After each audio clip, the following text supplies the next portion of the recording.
Diamonds in the rough. NFL Draft Diamonds. Time to shine.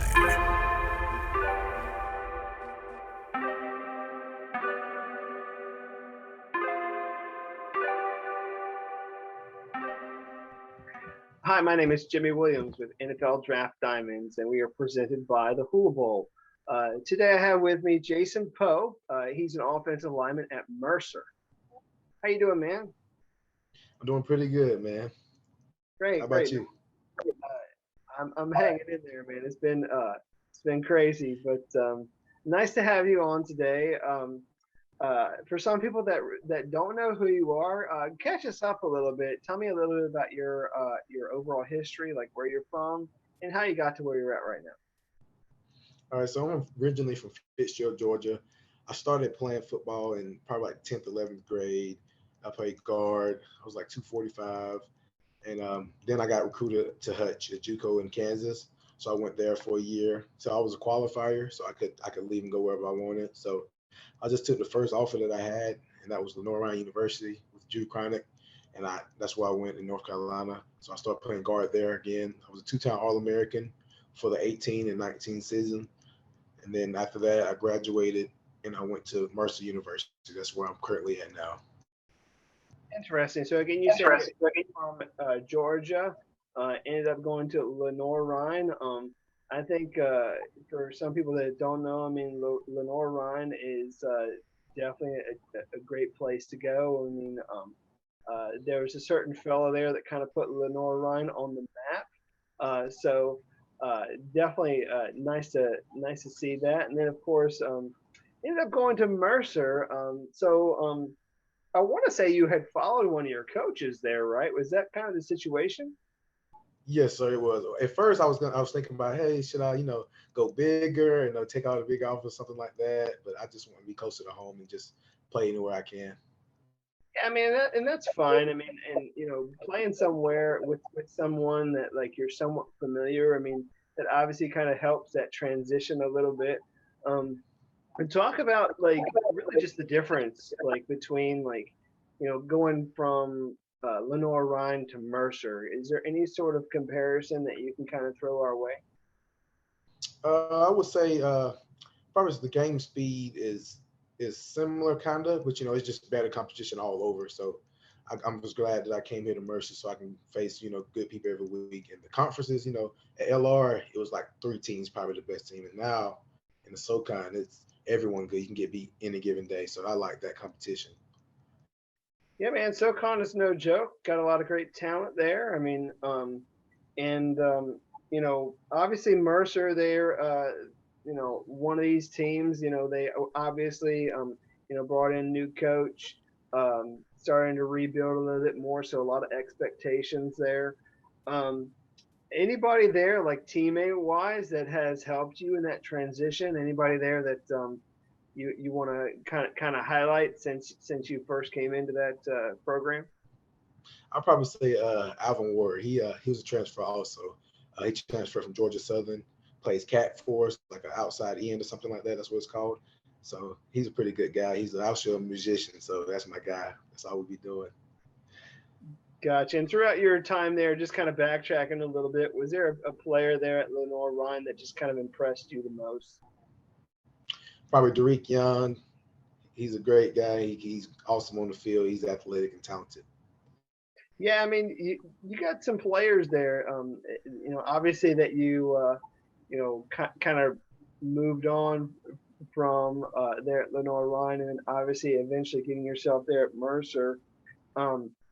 So for some people that don't know, you've kind of undergone a little bit of a change with your body, so to speak. So I think when you were back at like Lenore Rhine, like you were maybe like 20 pounds less than you are right now, if I'm not mistaken, or more really. Where are you at these days? What's your current height and weight? Okay, I'm currently 295 for 6', 6'1" in that range. But I used to be 245 to 250 playing guard. So I was listed like the smallest guard in Division II. which is crazy. And then again, like you said, I mean, you had actually gotten on, been named All-American even at that size. So, kind of interesting there. I think for a lot of people, it's like, you have a guy who's, maybe 250 pounds, like moves very well, but what are we going to do with him at the next level? So, what do you feel like you would be doing? I know some people were kind of tossing up the idea of maybe putting you at fullback, or you know, um, maybe moving you to center, or being a long snapper or something like that. Like, how do you feel about that sort of change, just kind of in general from what you've been doing? Well, I've just been trying to, stay consistent in my size. So, like, if it goes to pro day, I'll probably be at this size. And if I want to play O line, I'll do that. And if somebody want to take me as a fullback, I'll trim down. But as of right now, some teams that's coming through the school, they're saying fullback or center or guard. So right now, it's just to see what's the best fit for me. But some teams want me. It's just whether they want me at. Like, it's different. Like fullback or center is whether they need.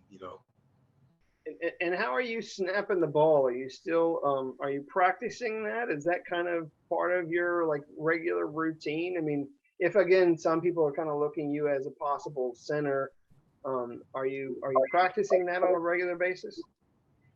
I started last week, yes, so I've been trying to snap. I did pretty good. Once I just keep doing it, I'm just trying to focus on guard right now, but I've been snapping a little bit before practice. So I do pretty good. I think I'll be able to snap very well. Yeah, it's kind of like you need to put in like a little extra work though. So, in order to prepare yourself for that. So, because obviously, like you said, you've been a guard for a long time. So, I mean, you haven't really like, you know, focused on being a center. Like you're trying to take care of your one position and then just sort of, do whatever the coaches ask you to do. So, and obviously you've been doing a pretty good job. Um, so yeah, like we said, I mean, you undergone a little bit of a body change. I mean, gaining like a lot of weight, like 25 pounds or more, really. Nowadays being around 290, 295. Um, I remember last time I talked to you, you gave me some pretty cool numbers of you in the weight room. I don't know, update these if you can, but we're talking about a 500-pound bench guy. We're talking about a 400-pound power clean guy. Some really nice numbers. I mean, I'm assuming you're still kind of around that area, right? Yes, sir. Yeah, that don't go away. Well, I mean, obviously, what that shows is that you're an athlete. Like you're a pretty strong, powerful athlete that you can, put out there and compete. So, I mean, I definitely appreciate that. I mean, I do feel like that's going to really help you progress to the next level. At whatever position like the pros are trying to put you at. Um, what do you feel separates you as a prospect moving forward when people are looking at you, breaking you down a little bit? What do you think helps you as a prospect overall? When I was lighter, I used to say my speed. Now, when I'm heavier, I say my speed and my strength. So those things combined together now, it makes me a more powerful player. Gotcha. Well, yeah, I mean, like you said, I mean, power, speed, good mixture of that. Um, and you've been doing that now for a while. I know. I want to say like just this past weekend, you had a really great game against Sanford. But like, what's been your most memorable moment to date? If you were to kind of think maybe about one of your best highlights that you've had over your career. I would probably say when we played Wingate, we won by a flea flicker. So I was pulling around the edge like a play action. I hit the guy, and my quarterback Grayson had time to throw it, and the guy was wide open. And the guy came and swatted the ball, and it just popped up. He automatically just caught it like he was on his back. It was supposed to be like an incompletion, but he caught it on his back like this. He didn't even know he caught it, and the ref said touchdown. So it was like we went crazy. That sent us to play Valdosta State that year. That's crazy. And then again, right now, I mean, you're there at Mercer, trying to put together a lot more memories, and doing well there.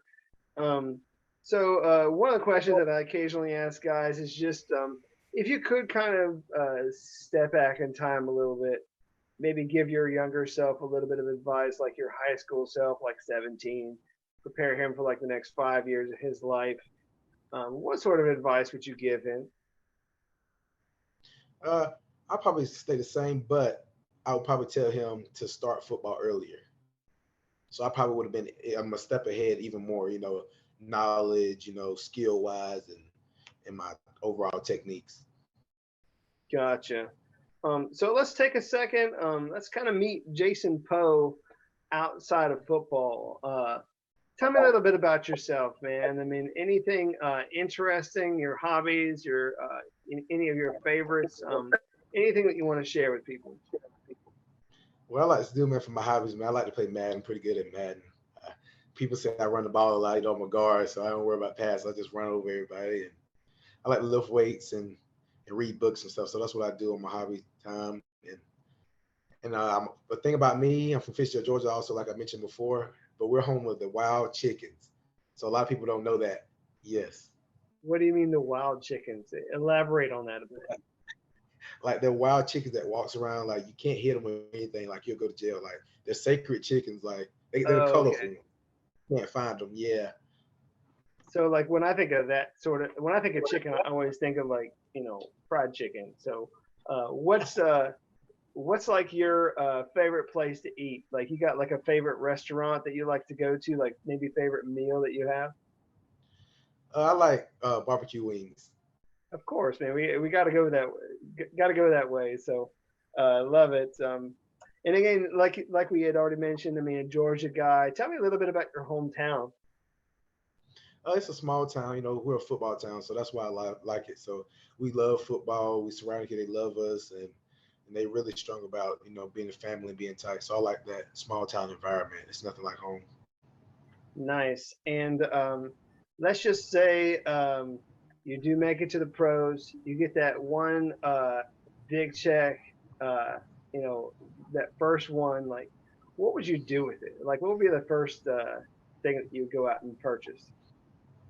The first thing that I will purchase is probably something for my family, like for my mom or my granddad, and my uncle. So that's the first thing I'm gonna do. Great. So obviously hook up your family. I love it. I always ask guys this question, but as we begin to wrap up, and that's just kind of your why, your motivation. And I'm pretty sure that family kind of comes in line there a little bit. So why don't you go ahead and hit me with it? Tell me about your motivation overall. Yeah, once again, my family is my main motivation. Well, other than God, that's two main things. So I just trust in both of them and trust in God, and that's what keep me going, man, throughout the days. Gotcha. And very lastly, give your pitch to all these professional teams as to why they need to pay attention to Mercer football right now, why they need to pay attention to you, and maybe even like bring you into their program. Like what would you bring as a teammate? I think that I bring smiles and joy, man, and leadership. When I first got here to Mercer, I don't know if you know this or not, but I've been around the team for like 2 months, and the team named me as a team captain. So I was very honored to be that. So I think I bring a lot to the table and a lot of leadership. Great. Well, I mean, obviously, if you come into the fold there, I mean, gain some respect from your teammates. I mean, that definitely helps. I mean, and then to be honest, I mean, who knows, like where you might fit in the pros, but I mean, there are a couple options in there for you. I think. I mean, and to me, I feel like that helps you somewhat. So I mean, you might end up guard, center, fullback, heck, even if they want to trim you down even more and put you on defense, I mean, who knows what in the world they're going to do with you? But I mean, it would be kind of interesting to just kind of, see what people want to do with Jason Poe. So, but again, I think you have a lot going on for you. But what else can we expect from Mercer football this season? Well, you probably can expect, a championship. I'm just taking 1 week at a time, not looking for it, but that's what I came here to do. I saw that they had potential, they have never won a SoCon championship before, so I want to do that this season for my last season. Gotcha. Well, I mean, obviously, doing great things right now. Just came off of a win, so we just kind of got to keep riding that, and hopefully, come out with like you said, like conference championship when it's all said and done. So, Jason, thank you so much for this interview. Do wish you best of luck this season. All right. Yes, sir. Thank you so much.